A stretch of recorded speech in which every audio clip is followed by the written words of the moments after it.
Мицко и Венко Тенко преовладуваат на денешниот политички дискурс во Македонија.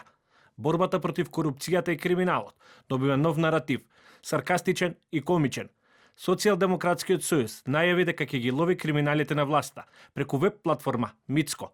Од опозицијската партија велат дека станува збор за Македонски истражувачки центар за корупција и организиран криминал, која треба да представува алатка преку која граѓаните ќе можат анонимно да пријавуваат неправилности. Антикорупцијскиот тим на СДСМ ја представува новата дигитална платформа за борба против корупцијата и криминалот.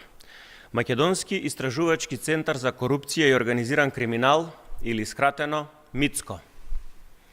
Платформата е посветена на истражување и архивирање јавно достапни материјали и извештаи за наводни корупцијски операции во Македонија. Ние ги собираме, анализираме и организираме сите информации од различни извори како би обезбедиле транспарентност и информираност на граѓаните и на јавноста.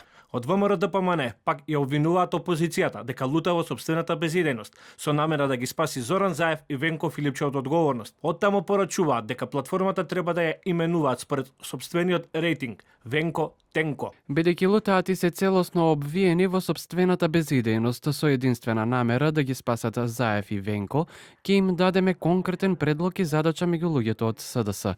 Првата е да ја преименуваат сопствената платформа во Венко, а може да се вика и Тенко, затоа што таков им е рейтингот и довербата од граѓаните. Ваквиот наратив меѓу власта и опозицијата доаѓа во период кога државата се соочува со сериозни предизвици, како на меѓународната, така и на домашната сцена. Во исто време, борбата против корупцијата беше нотирана и во извештајот на Европската Унија, како една од клучните области што останува сериозна пречка во евроинтеграцијскиот процес на Македонија.